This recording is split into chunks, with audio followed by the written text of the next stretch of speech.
Regardless of your background, culture, religious creed or lack thereof, you all know what an angel is. In fact, we could say that angels have transcended the realm of religion. We find them in the entertainment industry, movies, video games, novels, books and even common, everyday language. Moreover, if a friend of yours behaves in a very kind, gentle and sweet way towards you, religious or not, you'll probably say, "Oh, you're an angel." However, the notion of what an angel is supposed to look like has been challenged, the basis of the challenge being the following. If we were to imagine them according to how the Bible actually describes them, angels would look like creepy monsters. Hello noble ones, welcome back to my channel. This is the Metatron speaking, and as it's often the case with social media, this information became a trend with YouTubers and TikTokers reposting this over and over. So, linguistically speaking, is this true? Let me reformulate the question. Are biblically accurate angels described like this in the Hebrew original texts? Not just the English Bible, which is a product of translation, hence interpretation. I have a feeling that some people don't realize that before being a matter of translation, the Bible is a product of decipherment. I'll get back to this in the last section of this video. Hopefully, this video will be a conduit to a more professional and less sensationalistic data analysis. Now, there surely is a certain level of analytical truth to these representations if one wants to be coherent to the ancient texts. However, we also have to keep in mind that the videos that are pushing this kind of information are very shallow and generally speaking made for internet clout and shock factor. They haven't studied the text, therefore they don't understand the context within which these descriptions are made. They can't read the language, hence they have to rely to what someone else is saying. Now when it comes to doctrine, well, you believe it by faith, but their approach is purely linguistic because they say this is what angels are supposed to look like based on what it actually says in the Bible. But how do they know? How do they know that the single verse in English translation that they have chosen is in fact respectful to what the ancient texts is saying? Well, they can't know because they have no experience with the basic and central concepts of translation theory, such as parallel texts and textual functions, the principles of cohesion and coherence, cognate-based decipherment, how to map counterparts of unknown words, which the Bible is full of, to the vast space of commonly occurring linguistic transformation phenomena in surrounding languages within any given vector. Not to mention that it's extremely important to also have an overall understanding of the historical and cultural background of the authors writing the Bible. Connect that to the complexity of ancient language pattern-based decoding. Repeating what someone else said based on one of the myriad of English Bibles available is not linguistic research. As a small disclaimer, this is not a video about doctrine or angelology. I do not talk about what specific religions believe or teach about angels. This is a secular video where I'll present and discuss accurate, literal translations, respectful of the correct historical and social-linguistic contexts of the way angels are described in the original biblical books, since the Bible is the basis of such videos. If you're a Christian or are believing in any other religion, well, keep in mind that I'm not addressing theology. And on the same note, if you're an atheist or an agnostic, well, you're still more than welcome here. Take this as an interesting cultural and linguistic presentation. I hereby present what's actually written, providing a reasonable theoretical framework of reference between multiple versions of the script. A complete systematic analysis of the most essential descriptions based on a pragmatic application of translation theory will now follow. With this information, you are all free to do whatever you will. After all, I'm just a messenger. So, is it true that angels are mostly misunderstood when it comes to the literal interpretation of what the books actually tell us? Well, let's succinctly unpack this rather complex question and divide it into smaller and more manageable sections.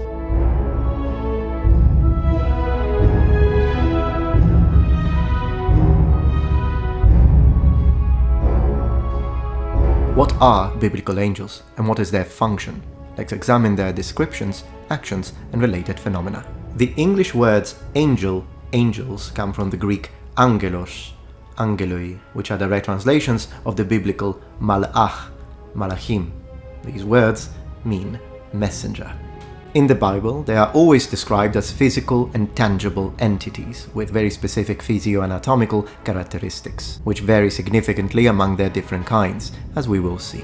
However, nowhere in the texts are they ever ethereal or incorporeal. Biblically accurate angels are always physical entities. Angels are messengers, envoys. They obey orders, follow protocols. Angels defend delimited areas, specifically locations of pivotal military or strategic resource-related importance. They act as sentinels, guardians, warriors, protectors. They also intervene actively during conflicts and battles, instruct and teach, and intervene medically, for instance, to address infertility. Now, when it comes to one thing that all of these popular videos are getting right is that this is not an angel.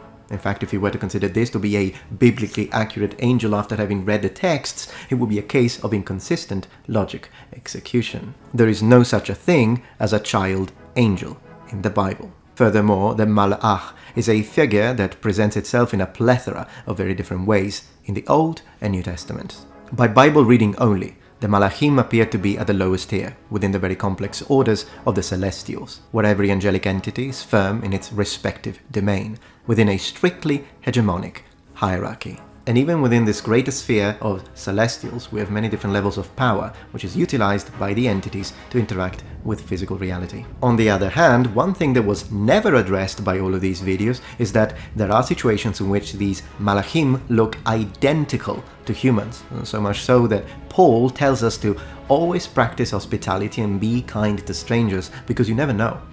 It might be one of them. So, not all angels are monstrosities. At the times, however, they are instantly recognized, even from afar, as you start seeing their silhouettes among the dunes of the desert.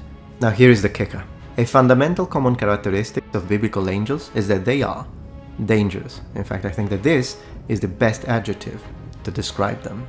I met one of them and I'm still alive, we are told. There are several examples in which angels act upon direct commands of destruction and annihilation and bring them to pass, without flinching. Within the military context, one of the most striking occurrences is the one of the angel sent to annihilate the enemy of the Israelites. On that night, the Malach of Yahweh went out and struck 185,000 in the camp of the Assyrians. When others woke up, early in the morning, these were all dead bodies. When given a command for extermination, some angels are so focused in executing it that they have to be stopped, usually by God himself, or they will continue until nothing is left. 70,000 men of the people from Dan to Beersheba died when the angel stretched out his hand towards Jerusalem to destroy it. Then Yahweh relented from the calamity and said to the angel who destroyed the people, "It is enough. Now withdraw your hand." Once the act of extermination begins, they do not stop unless they are commanded to.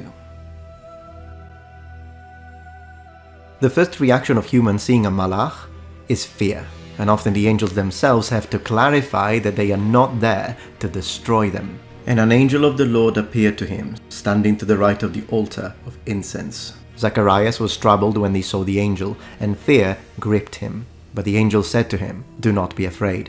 As a note for clarity, whenever in English you see the word appear, in the original text, it's actually saying that it showed itself. Angels never appear out of thin air in the original text, and neither does God. And an angel of the Lord suddenly stood before them, and the glory of the Lord shone around them, and they were terribly frightened. Glory, or kavod, is a very controversial topic in translation. I'll talk about it in the members section today, and then I'll make a dedicated video here in the future. As further proof of the concept of fear connected to the angels, we read, "The woman came and told her husband, 'A man of God came to me. His face was fearsome, like that of the angel of God. I didn't ask him where he came from, and he didn't tell me his name.'" So the idea that the face of an angel is fearsome is common knowledge among the Israelites.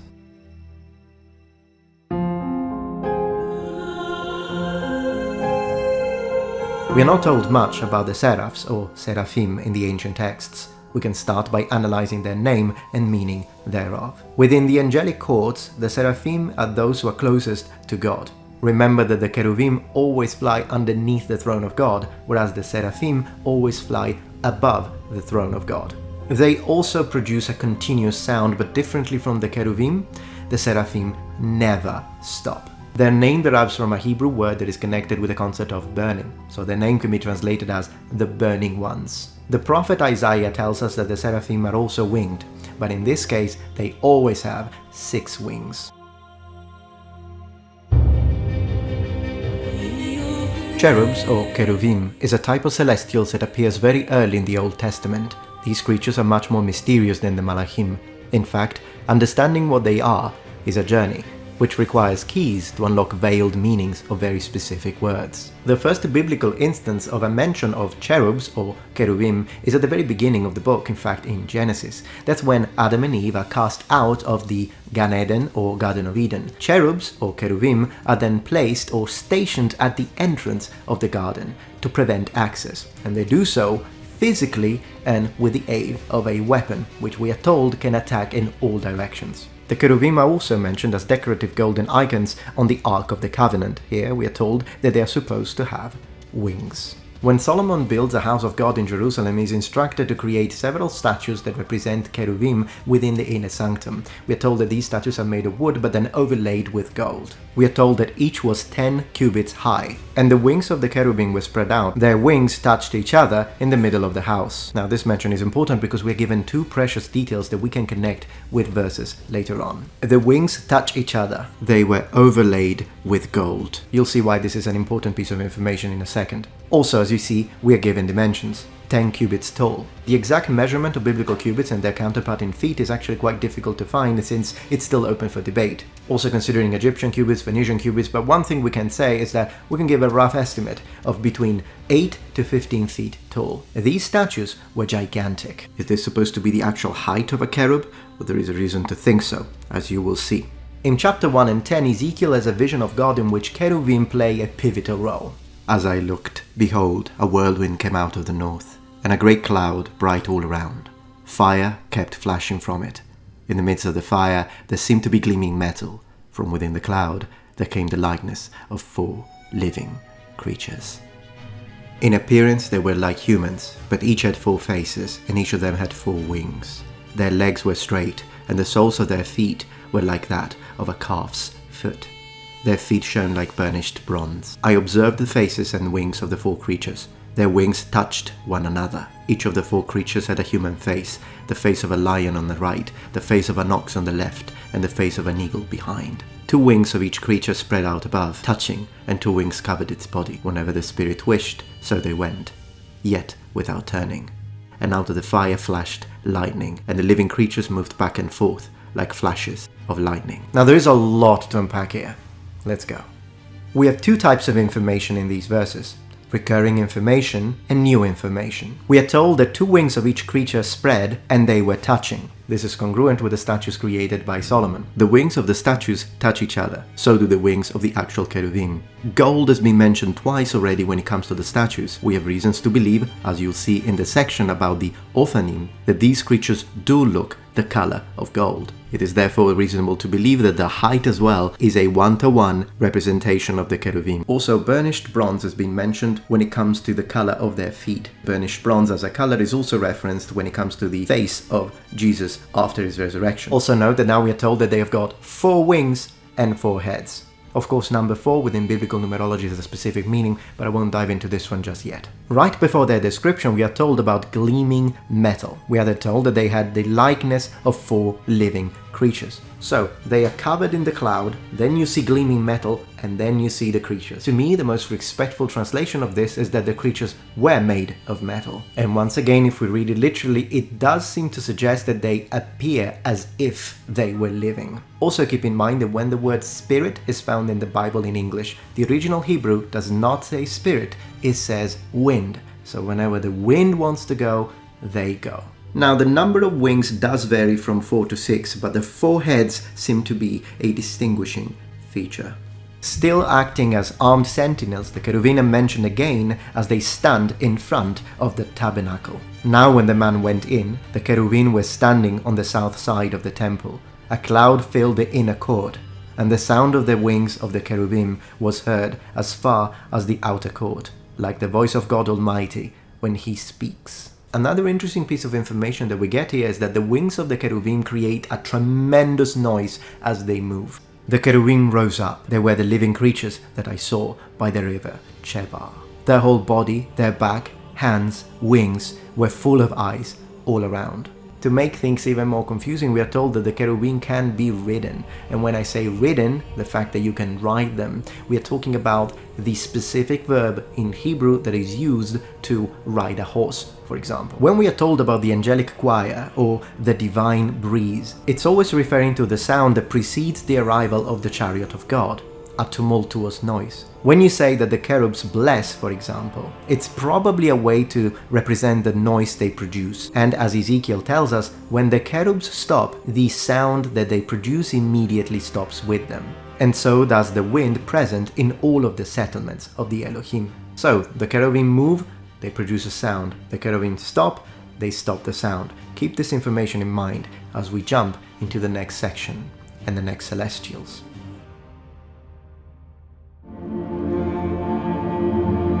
Ofanim is the Hebrew word that means wheels. Biblically speaking, it's used in different ways. The word Ofanim is used to refer to equipment in the temple, chariot wheels, or wheels on the threshing floor. But the word Ofanim is also used to describe a type of celestial that flies together, the cherubs, and underneath the seraphs. And this is when it gets really interesting.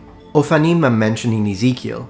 As I looked at the living creatures, I saw a wheel on the ground beside each creature with its 4 faces. This was the appearance and structure of the wheels. They sparkled like topaz, and all 4 looked alike.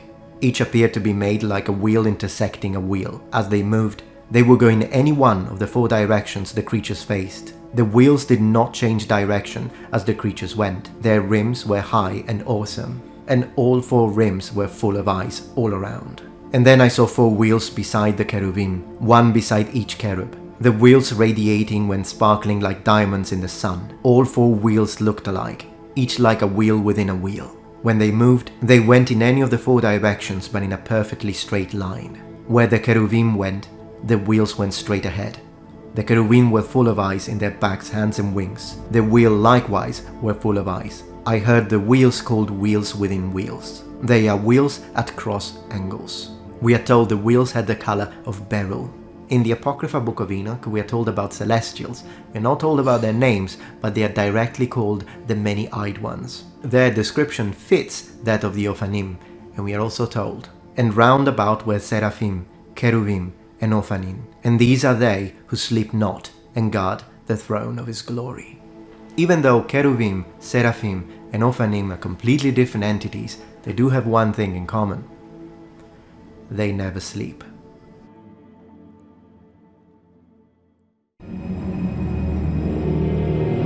Let's now move to another intriguing category, the Nephilim. As with the other nouns that we have explored so far, this is a plural noun. But the type of entity that is referring to, it's a little bit of a mystery. So usually these are translated in biblical texts as giants, but I'm not sure the giant is in fact the best translation possible. The one thing we can say with absolute certainty is that within the text, they are always hostile towards God, and they are always enemies to the Israelites. Depending on what sort of tradition and what books we decide to follow, there is a certain level of overlap between the terms Nephilim and the terms Gibborim. The Gibborim are those who are considered to be the heroes of old, or the heroes of antiquity, and one of their characteristics is the fact that they have, supposedly, 6 fingers per hand. Are these, however, the same as the Nephilim? Well, according to the Ethiopian Book of Enoch, yes, but according to the Bible, no. So who are the Nephilim?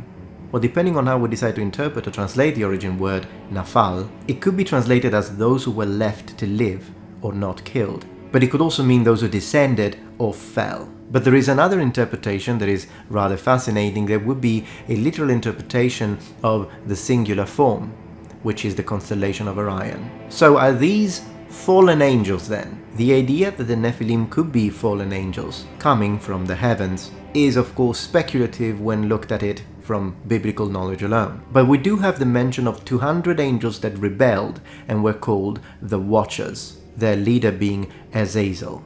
All of this is found in the Apocrypha. According to the biblical account, the last 3 were in fact killed in battle, so this would be an extinct race. According to the apocryphal account, the 200 Watchers are then cast into darkness, devoid of all light until the day of judgment. I personally find the possible connection between the fallen ones and the constellation of Orion particularly fascinating, also considering what we read in Amos. Seek him that maketh the 7 stars in Orion, and turneth the shadow of death into the morning, and maketh the day dark with night, that calleth for the waters of the sea, and poureth them out upon the face of the earth. The Lord is his name.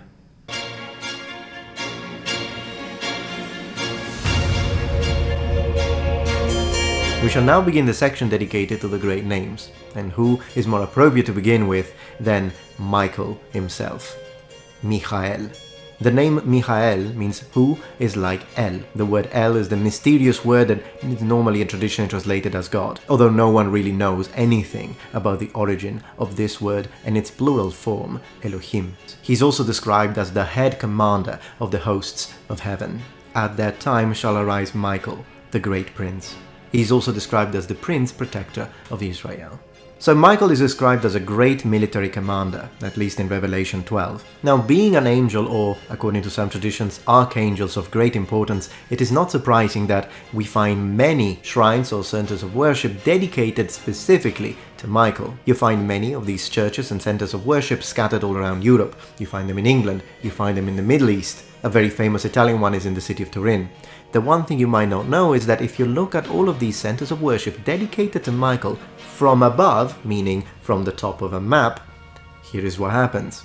They all align perfectly into a straight line. Another interesting piece of information is that some of these centers that are dedicated to Michael were not in fact built directly for him from scratch, but they were built on top of something that was a sort of pre-existing area of worship, specifically dedicated to Apollo. This is an interesting piece of information because it has been suggested that Apollo, among all of the other Greek gods, might have had a Semitic origin, even though more research needs to be conducted in order to confirm this information. When it comes to the great angels, there are many names that we are familiar with. However, Michael, so Michael, and Gabriel, so Gabriel, are in fact the only two names that are present in the Bible, at least in the Bible that we have access to.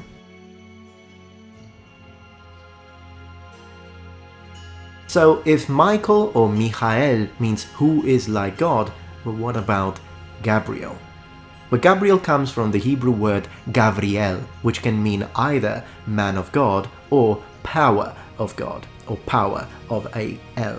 Now in the 6th month, the angel Gabriel was sent from God to a city in Galilee called Nazareth, to a virgin engaged to a man whose name was Joseph, of the descendants of David, and the virgin's name was Mary.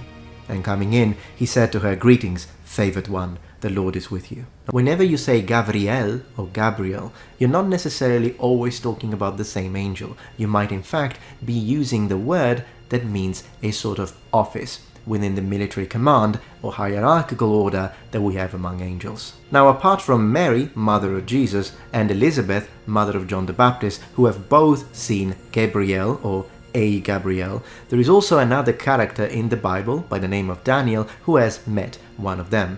It's important though, for translation clarity, that we analyze this passage. This is what we are told in chapter 9 verse 21. "While I was speaking in prayer, even the man Gabriel, whom I had seen in the vision at the beginning, being caused to fly swiftly, touched me about the time of the evening oblation." Please note that in the original Hebrew verse, we are never told that the Gabriel reached Daniel flying. In fact, the verb to fly is not present at all.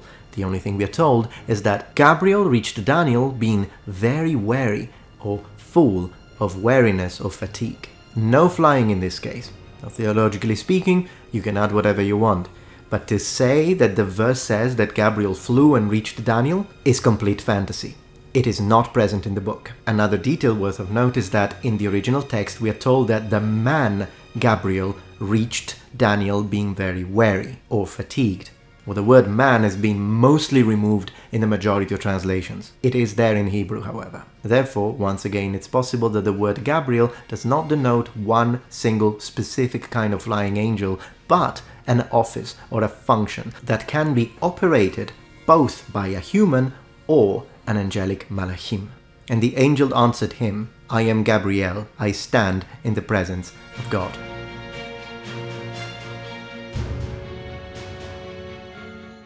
Now, Raphael, or Raphael, is another one of the main angels. One of the characteristics of his name is that it means an El heals, or God heals. But it is important to say that Raphael is not present in the canonical Bible. However, Raphael features prominently in the deuterocanonical book of Tobit. In the book of Tobias, Raphael identifies himself as one of the 7 angels who stand before the Lord. These 7 angels are mentioned without names in Revelations chapter 8, as we read, "I saw the 7 angels.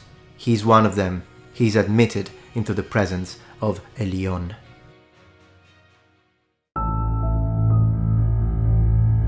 Lucifer is another one of those entities that is really difficult to pinpoint when it comes to the Bible. But there are a couple of verses that we can look into to try and see where the, at least etymology of this word and name come from. So the word Lucifer comes from Latin lucifer, which means bringer of light. This is a word that appears once in Isaiah, we are told. So the possible translations of the original Hebrew word are morning star or shining one, the word being Helel. Interestingly enough, in the Latin tradition, the word Lucifer can not only be translated with the adjective light bringer, but also with planet Venus. As we read through Revelations, we find another mention of the word morning star, but this one used on a slightly different context. When the morning stars sang together, and all the sons of God shouted for joy.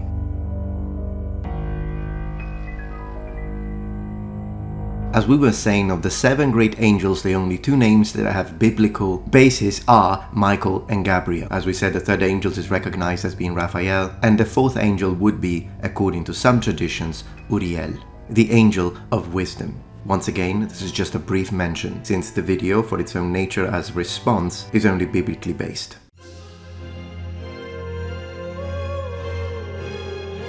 As another mention that I think was absolutely necessary considering it's the name of the channel, we have Metatron.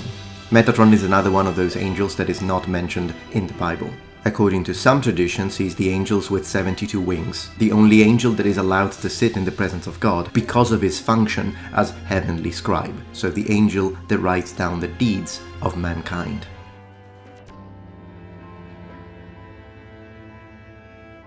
As we reach the end of this video, I would like to very briefly address the concept of translation methodology as applied to the Bible. Whenever we read the Bible, we are reading the product of the interpretation called the Masoretic Code. Just like the majority of Semitic languages, the Bible was not written in its entirety. In other words, it wasn't vocalized. Hebrew, just like ancient Egyptian, was only written with consonants. So the vowels had to be applied, and depending on what tradition you follow, the choice of different vowels would lead to completely different texts. And as mentioned, the text that we have access to is based on the Masoretic tradition, which added vowels in a definitive form in order to stop interpretative freedom. Regardless of this, even using the Masoretic code only as the basis of translation, we have today numerous amount of versions. That is a completely normal aspect of translation that many people are not aware of if they don't work within the industry of translation, and you will find a detailed explanation of this method and how translations are born in my dedicated video on my second channel, Metatron's Academy. Translators and interpreters have a high managerial control over their output. Thank you very much for watching, noble ones, and remember, the Metatron has spread his wings.